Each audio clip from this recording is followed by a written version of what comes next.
We provide you the platform to turn your dreams into reality. Give wings to your aspirations with KR Mangalam University.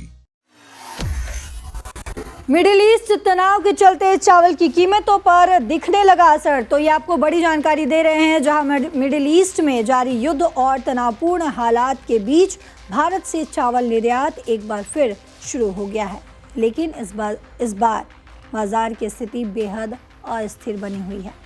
समुद्री भाड़े में भारी बढ़ोतरी और war risk के चलते बीमा प्रीमियम शुल्क बढ़ने से निर्यात लागत में बड़ा उछाल आया है, जिसका सीधा असर अंतर्राष्ट्रीय बाजार पर देखने को मिल रहा है।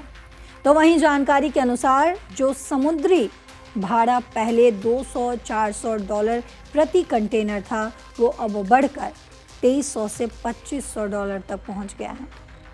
युद्ध के कारण समुद्री मार्गों पर बढ़े जोखिम के चलते शिपिंग कंपनियों ने अपने रेट कई गुना बढ़ा दिए हैं।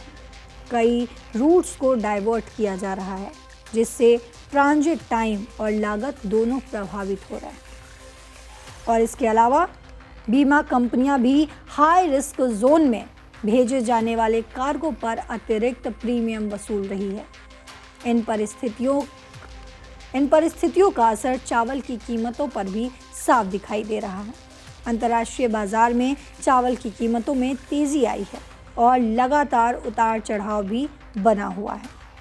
व्यापार से जुड़े लोगों का साफ कहना है कि इस तरह की अस्थिरता कई सालों में पहली बार देखने को मिल रही है, जहां कीमतें लगातार ऊपर नीचे हो रही हैं।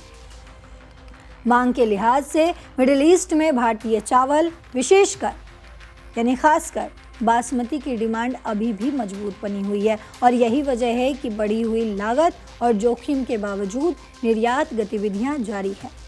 चावल उद्योग से जुड़े कारोबारी शिवम ने यह बताया है कि मौजूदा समय में बाजार पूरी तरीके से अनिश्चित है। एक ओर लागत तेजी से बढ़ रही है, तो वहीं दूसरी तरफ कीमतों में लगातार उतार चढ़ाव बना हुआ है। ऐसे हालात में व्यापार करना चुनौतीपूर्ण जरूर है, लेकिन मांग बनी रहने से काम जारी है। मार्केट विशेषज्ञों का मानना है कि अगर हालात जल्द सामान्य नहीं होते हैं, तो आने वाले समय में चावल की कीमतों में और तेजी देखने को मिल सकती है। फिलहाल बाजार हाई कॉस्ट और हाई वोलेटिलिटी दौर से गुजर रहा है, जो व्यापारियों और खरीदारों दोनों के लिए बहुत बड़ी चुनौती बन गया है। तो मिडिल ईस्ट में जहां सीज फायर को लेकर लगातार चर्चा चल रही है, जहां ईरान की तरफ से ये कहा गया है कि सीज फायर जब तक लागू है तब तक हम स्ट्रेट ऑफ हॉर्मुज़ को खोल रहे हैं। हालांकि अब तक हम इसका असर चारों तरफ देख रहे थे और इसका असर चावल की कीमतों पर भी साफ दिखने लगा। लेकिन अब जब युद्ध विराम को लेकर लगातार बात आगे बढ़ रही है, ईरान की तरफ से ये कह दिया गया है कि स्ट्रेट ऑफ हॉर्मुज़ को युद्ध विराम तक खोला जा रहा है। अमेरिका ने भी इस पर सहमति जताई है। हालांकि और अभी तमाम देशों का रिएक्शन इस पर आना बाकी है। लेकिन इस बीच सवाल बनता है कि क्या स्ट्रेट ऑफ हॉर्मुज़ जो है वो खुला रहेगा, और क्या चावलों की कीमत और पेट्रोल और डीजल की कीमत जो बढ़ने वाली थी, क्या उस पर जो है विराम लग जाएगा? ये बेहद महत्वपूर्ण सवाल है।